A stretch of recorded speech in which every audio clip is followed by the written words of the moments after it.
Chapter 3. The Chronicles of the Disturbance Caused by Fortune-Telling. You have the face of Jonan, ill fortune with women. Eh? Tanjiro stopped his steps as he heard surprising words from the middle of the crowd. Zenitsu and Inosuke, who were beside him, stopped as well. Tanjiro glanced around with his eyes widened and realized that there was a short, elderly woman standing at the crossroads. The elderly woman had frost-colored hair, a face full of wrinkles, and was wearing a lavender-colored kimono. Just as Tanjiro threw her a doubtful gaze, the elderly woman lightly shook her head and said in a resolute manner, "Not you." Tanjiro turned his head towards Inosuke. "Not that boarhead either, it's the blondie." Eh? After hearing the elderly woman's words, Zenitsu, who was just zoning out at the side as though he was not involved, let up a shocked expression and pointed at his own nose with his index finger. Do you mean me?" "Yes." The elderly woman made a great show of nodding her head. "Granny, what do you mean by Jonin?" After Tanjiro asked that, the elderly woman sternly replied, "Jonin means a man landing himself into disaster because of his fateful encounter with women. That boy's face has that kind of look." "What's this old hag rambling on about? Is her head screwed on right?" "Inosuke!" Tanjiro chided Inosuke. "You rude fella! I'm not an old hag!" The elderly woman roared with a terrifying raspy voice, and Tanjiro and Zenitsu were startled. "Then are you an old dude?" Inosuke, on the other hand, spoke in a dismissive manner. "It's all the same anyway. An old person is an old person." "I won't harm you. Do not approach any woman for the whole day today." The elderly woman seemed to have decided to ignore Inosuke. As though she was going to look through Zenitsu's eyes, the elderly woman stared at him, her gaze unwavering. "Avoid women as best as you can." And at the same time, she solemnly ordered him, "Also, it's better if you don't even speak to them." "That sounds kinda overboard." Zenitsu smiled while looking at Tanjiro for his agreement. However, what the elderly woman said later made his already slightly stiff smile freeze completely. "You'll die. If any woman was to fall for you, you will die, and it would be in a way that is as tragic as you can imagine it to be. Burn that into your brain." After she finished talking, the elderly woman started feeling around her waist area. She pulled out a tattered talisman. The yellowed, damaged surface of the paper had some words written on it, but it was illegible. "Even though this can only give you a peace of mind, take it." Forcing the talisman into Zenitsu's hand, the elderly lady left in front of the three of them. She did not ask for some exorbitant payment for the fortune-telling or for the talisman, but doing that only made the situation even more spine-chilling. Zenitsu was still frozen at where he was standing, as though he had lost his soul. "Zenitsu?" Tanjiro asked nervously out of concern.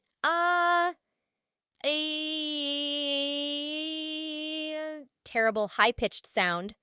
The ugly wail that could not be described rang out among the crowd. Asterisk. "I don't believe this. What is going on? Saying that I will die?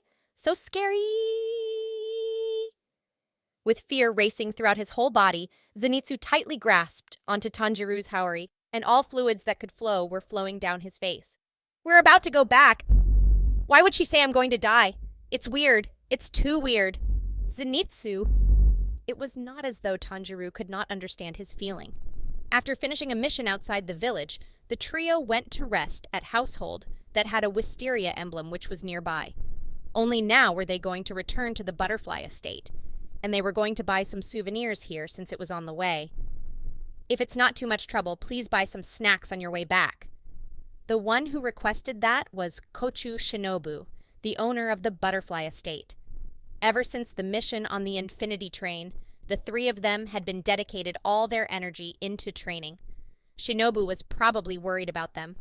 As expected of a large town, one can see all sorts of strange things just by simply looking around. At the beginning, Inosuke was unusually scared of the crowd and kept hiding behind Tanjiro. "Hey, what's that? The horse is pulling a really large box. Why are those people's clothes so weird? There's a nice smell. Is it that tempura thing?" Right now, he seems to be extremely excited. This guy is so embarrassing, even though Zenitsu, who was the only one who was used to the city life, showed an impatient expression. He was seriously picking gifts for the girls at the butterfly estate. Thinking back to the kinds of snacks he saw at the butterfly estate and considering how this did not seem right or that did not seem right for very long, in the end, he went for the safest option, manju. After buying sufficient manju for the rest at the store that was widely popular among women, and just when they were about to return back to base, he was suddenly given a death sentence. Even other people would be completely panicked. I hate this. Why me? Why? Tell me why. You are. Zenitsu, calm down. Bye. This guy is so noisy. Just as Tanjiro was trying to console a sobbing Zenitsu, Inazuki said in disdain, if you're a man, stop chit-chatting and pluck up your courage. You're too much. Zenitsu looked back at him angrily. You're really too much, Inazuki. I get that as well, but you're really too much. I might die, right? And that person said I will die very tragically. Inazuki, you need to consider Zenitsu's feelings too. Tanjiro was sympathetic of Zenitsu and he tried to appeal to Inazuki. Anyone would be in a panic if they were suddenly told that, right? That's just the nonsensical words of an old hag. It's not nonsense, it's fortune-telling. Isn't that the same? Inazuki said coldly. Tanjiro guessed that he might not even know what fortune-telling was. Listen, Inazuki, fortune-telling is, and he planned to explain from the beginning. Whether it's accurate or not, it's just some kind of prediction in the end. Unexpectedly, Inazuki seems to have knowledge about it. You actually know, Inazuki? Yeah, I'm the boss after all. Hearing Tanjiro's praise, Inazuki puffed out his chest, saying it sure is a pain bringing such disappointing minions. Usually Zenitsu would have retorted with boss, since when? I have no intention of being your minion. Right now his expression was that of a small animal in a complete hopeless situation, and he was listening to the conversation of the two while shaking. Yeah. After thinking for a while, Tanjiro nodded his head and responded. Then he turned to face Zenitsu. What Inazuki said is reasonable, Zenitsu. His friend who got his name called jolted, then quietly sent a terrified gaze over. There's definitely not one fortune teller who is omnipotent, and there won't be one. If such a person exists, then they would be a god, not a human. Because of the sudden scare, not only Zenitsu, even Tanjiro got flustered.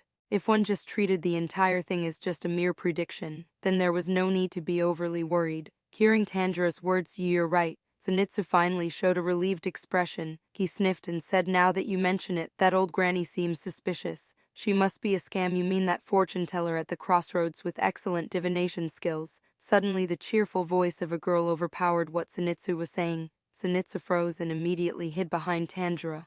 Tanjiro and Inazuki turned their heads towards the source of the voice, and they saw two girls dressed in elegant clothing chatting and walking over. Yeah, I heard she a fortune teller with a head of white hair and a lavender-colored kimono. She's that spot on. Yes, it seems so. My friend followed that fortune teller's advice and very quickly found her soulmate, and they even got engaged in half a month. That's great. But there seemed to be people who did not heed her warning and got injured because of that. Goodness, that's horrifying. You'll be fine as long as you follow her orders. But I don't see anyone who looks like her. Really, where did she go? The cute girls were looking around for the fortune teller. Zenitsu's gaze was locked on the two of them, but he did not show his usual lewd, or more accurately infatuated, expression. His ashen face was stiff like that of a wax figurine, and cold sweat was flowing down his forehead. On top of that, a strange kara sound could be heard. Turns out it was the sound of his teeth chattering. This is bad. Zen, right at the moment when Tanjiro was about to remind Zenitsu about what they talked about earlier, Yarhead, Zenitsu let out a terrible scream that sounded like a chicken being crushed to death. The eyes of people around them focused on him. The two girls let out a yelp in fright and they bolted off as quickly as rabbits. See, it's actually accurate. Other people are saying that it's spot on. Pull yourself together. Tanjiro hugged Zenitsu, who had bent over and curled up like a shrimp, then forcefully pulled his cheeks. His intention for doing this was snap Zenitsu back to his senses, but unexpectedly the latter started squealing. What? What are you doing? You need to get a hold of yourself, as if I can, and it hurts, you know. Don't give in to the fortune, Zenitsu. I can't do it. Didn't those two girls say so as well? I'm going to die today. Zenitsu had fallen into the depths of fear, and he even let out a bone-chilling laugh. Just as Tanjiro was at a loss of what to do, Inazuki, who had kept quiet all this while, clicked his tongue, saying, "Ch, what a bunch of embarrassing minions. Both of you, not talking about that moron Zenitsu, Kyudro. Didn't you listen to what that old had said properly?" He moved his boar head towards the two. One side of Tanjiro's brow frowned slightly. Inazuki, you mean? Shonen refers to a man encountering disaster because of his luck with women, right? Yes, that's what it is. That was the kind of face they heard that Zenitsu had. Do you think it's possible for this guy? So it has to be a bunch of hogwash, Inazuki said in a resolute manner. I see. After hesitating for a while, Tanjiro nodded. The both of you are too much. Zenitsu threw a tantrum. Don't you two think you've gone overboard? So, Are you saying I have no luck with women? That it's not possible for any girl to like me? Never mind about Inosuke Tanjiro, you feel the same way as well? And to think you have a kind face. Damn it. Zenitsu yelled at the top of his lungs and was close to shedding blood tears. No, that's not what I meant. Forcing himself to say something that did not come from his heart was unbearable, and Tanjiro, who could not lie, was flustered. He raised his voice and said, "Anyway, let's quickly return to the butterfly estate." Shinobu was there. If Zenitsu could hear Shinobu gently telling him it's just fortune-telling, nothing to worry about, he would definitely calm down. As long as they make it through the night, he will completely forget about this whole fortune-telling thing the next day. Tanjiro made his calculations. No. However, in the next second, Zenitsu suddenly yelled, "We can't return to the butterfly estate." Tanjiro, why? Unexpectedly, Zenitsu was against the idea. Tanjiro could not help but let out a confused expression. Is there a problem? Do I have to explain? Do you really not realize it? There are 6 girls there, right? Listen carefully, 6 girls, okay? Zenitsu counted them out with his fingertips. There were Shinobu, Kano, Aoi, Sumi, and Navo. After Tanjiro heard those words he still could not understand. Inosuke also looked at Zenitsu impatiently. And so, Zenitsu, if someone among them develops feelings for me, then what? What if one of them confessed to me? Then I'm doomed, and that girl would be too pitiful, right? Loving me would lead to my death. That's a tragedy. Even though Zenitsu specially explained, Tanjiro still did not understand. This guy is still as gross as ever. Inosuke said shortly in a low voice. Tanjiro also did not know what to say to his pitiful friend. I have decided. Then Zenitsu spoke in a serious whisper. I will avoid girls completely for the whole of today. Tanjiro and Inosuke, you're both in charge of protecting me, in case girls fall in love with me. Do you understand? You have to give your all to protect me. I have to live for Nezuko-chan's sake. We might as well dump him here. No, we can't do that. Inosuke and Tanjiro were having a short argument, but Zenitsu did not hear their words. Perhaps Zenitsu thought about Nezuko's situation. Warm tears filled his eyes as he dived deep into his own imagination. In the eyes of passersby, it definitely looked gross. Then let's find some place to ditch him. I already said we can't, Inosuke. It's all right, Nezuko-chan. I definitely won't die. I will survive this crisis and bring you happiness that's unparalleled in this world. Marry me without any second thoughts. Zenitsu, who was gushing tears because of his own fantasies, gripped his fists tightly and completely ignored Inosuke's biting words and Tanjiro's troubled expression. Welcome. Right at the moment they stepped into the shop, a female staff member approached them with a cheerful smile. This was a cafe that faced the main road.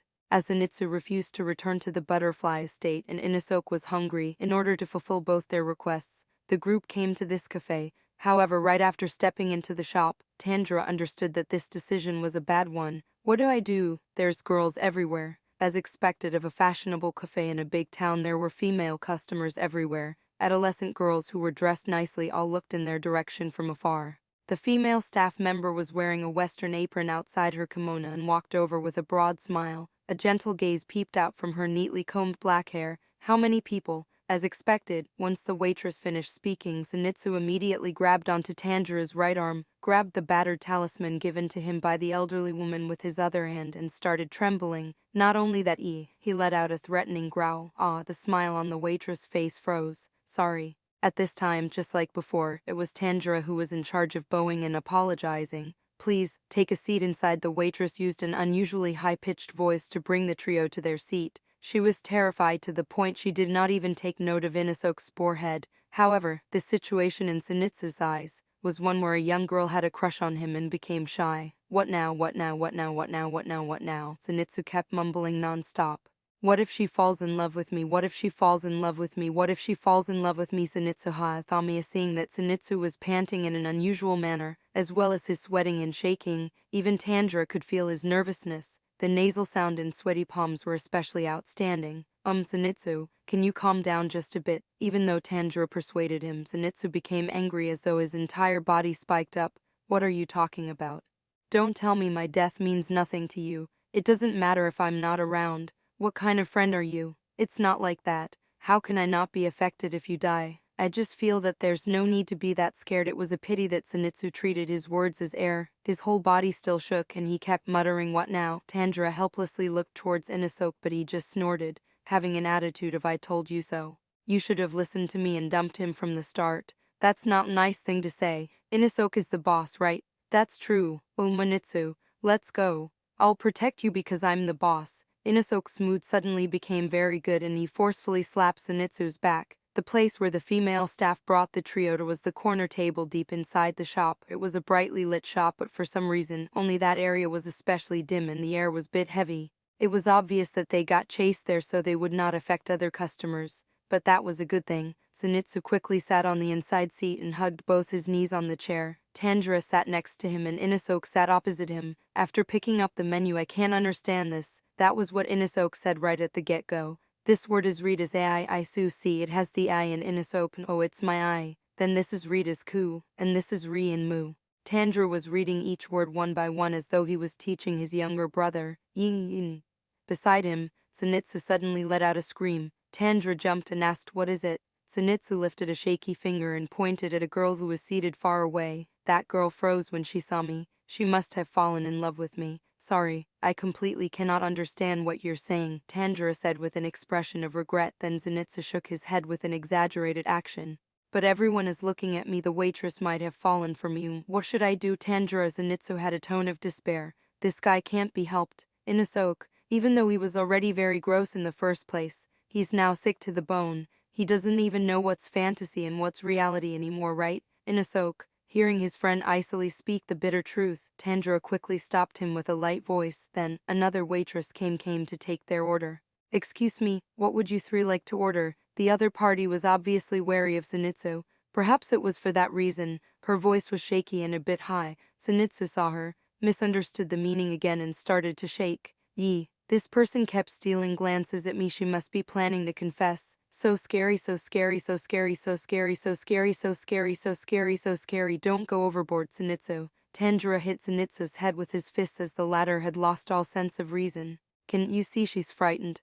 Don't cause trouble for the people in the shop. Even though he did not use a lot of strength, his friend's eyes suddenly rolled upward and collapsed on the table in a relaxed manner. After the situation finally regained its peace, Tanjiro lowered his head to apologize again. It's fine. The waitress was teary-eyed, even though Tanjiro also wanted to let her leave as quickly as possible. The menu was full of items that could not be identified from their name. Just as Tanjiro was at a loss, "Hey, that looks tasty, don't you think?" Inosuke pointed. Tanjiro turned his head in that direction only to see that a lady seated nearby was picking up a spoon and eating what looked like a white manju in a glass vessel. From the lady's expression, that food seemed to be cold. The vessel also had a long object that looked like a rice cracker. It did stir his curiosity. "Give us 3 of those," after Tanjiro ordered. "All right." The waitress let out an obvious relieved expression. She smiled lightly, then quickly escaped from the table. "Thank you for waiting. This is the store's recommended ice cream." What they ordered was sent to their table in a speedy manner. However, it was another waitress who served it to them. This time, it was a woman with a terrifyingly muscular frame. Even a sumo wrestler would be dwarfed in compassion.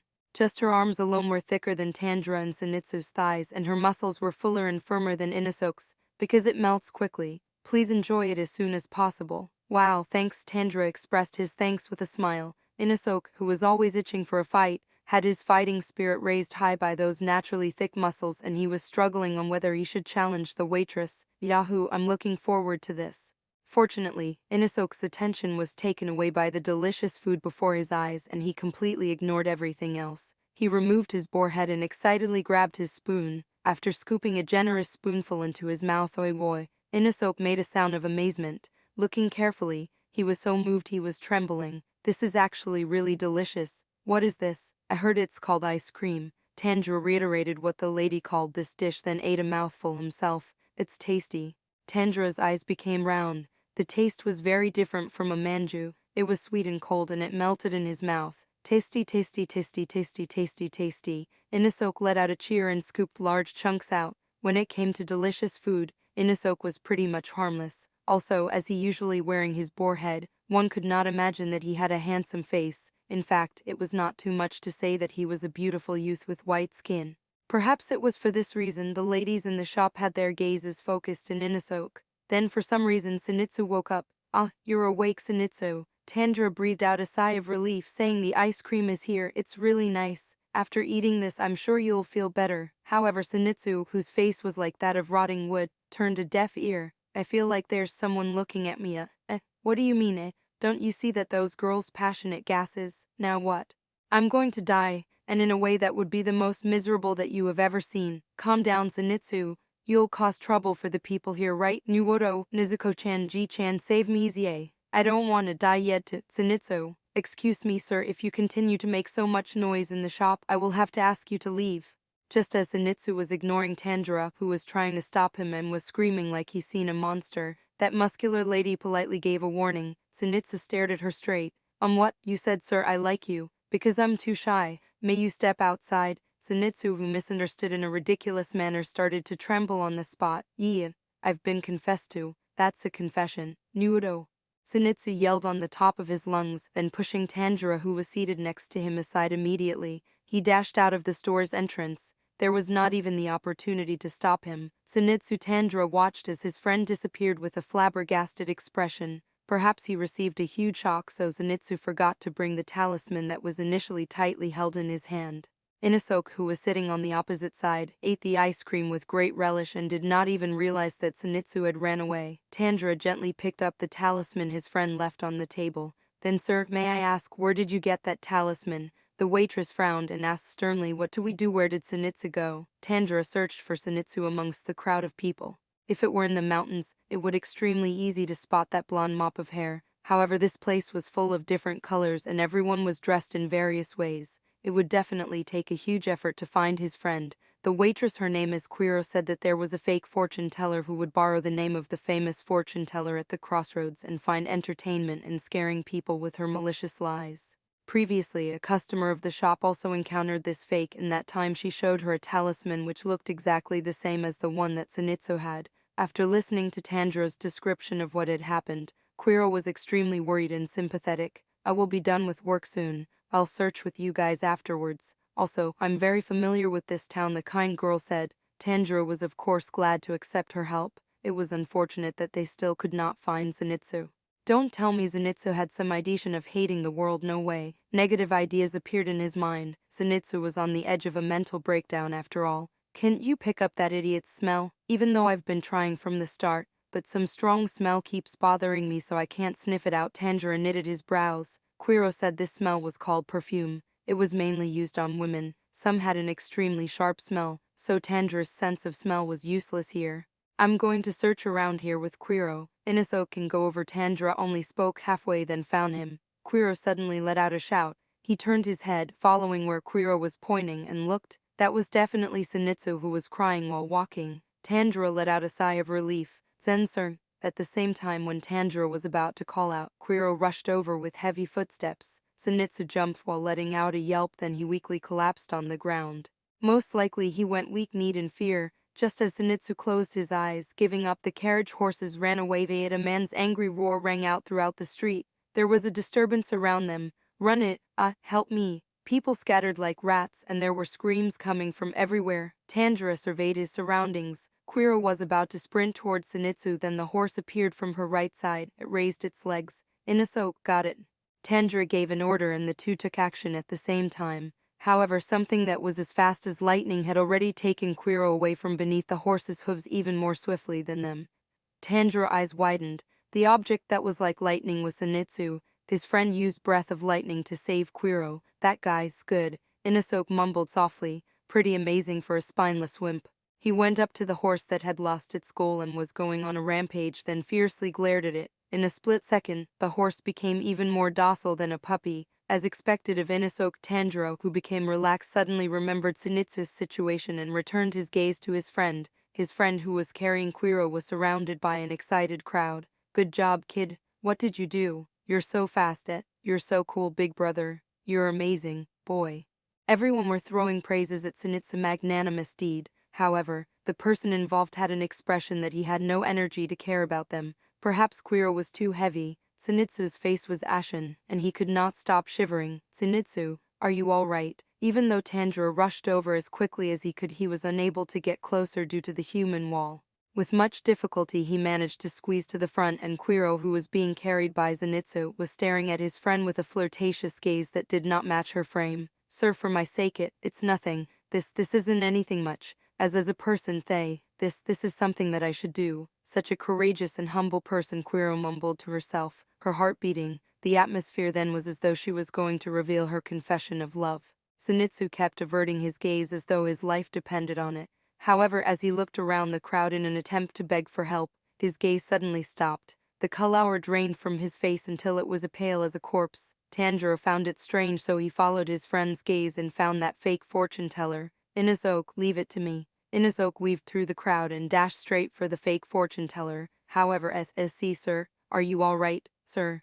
Hearing Quiro's shouts, Tanjiro turned his head back immediately. His friend had lost consciousness while carrying Quiro. After Zenitsu woke up, Tanjiro explained the whole situation to him. At the same time, he tried to calm Inosuke down lest the latter should yank all the hair out of the fake fortune teller whom he caught. After that, the three were sent off by Quiro and they left the town, reaching the butterfly estate after sunset. Aurora, it must have been tough. After hearing the details of what had happened, Shinobu gently expressed her sympathy for what they went through. Kiyosumi and Napo also showed their indignation, saying, "Poor Zenitsu-san, are you all right? She actually tricked passers-by. That's too much." Zenitsu, who was extremely depressed by the situation, only cheered up after hearing them.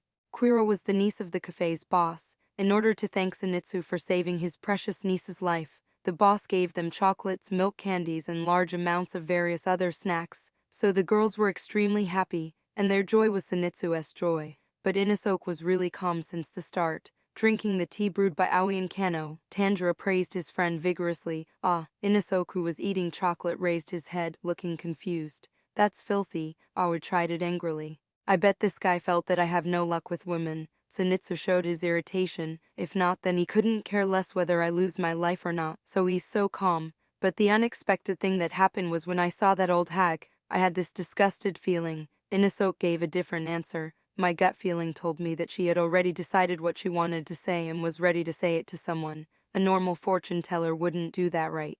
Then again, what happened to that hearing you always use? Didn't you hear anything?" Zenitsu let out a sudden startled expression. Seems like he completely forgot about it. Seeing that Zenitsu had lowered his head and was not saying anything, "You are an idiot after all." Inosuke made another stabbing comment. "Shall we take this chance to change your name to Idutsu?" "Tanao means stupid, shut up." Zenitsu's retort was lacking the force that it usually had.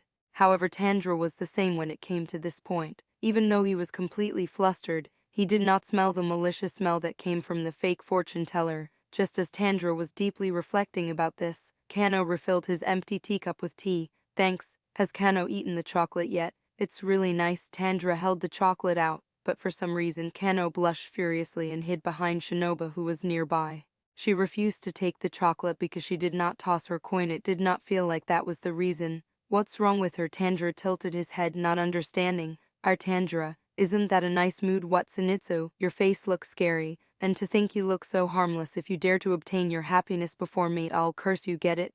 Zenitsu's eyes were red and he gritted his teeth while getting closer to Tanjiro, as though he was ready to curse him any time.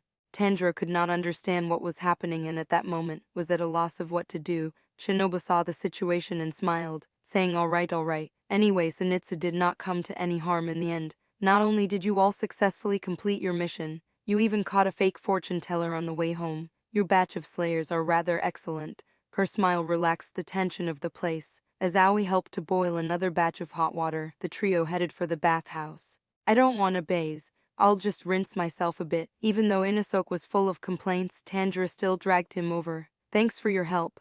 Then a weak voice came from behind them. Tanjiro and Inosuke, even though the volume was really small, it was clearly unexpectedly sincere and somewhat embarrassed. Zenitsu, when they turned around, it was the usual Zenitsu again. "Sigh, this day has completely wiped me out." Zenitsu grumbled impatiently, "Then I'm going to bathe."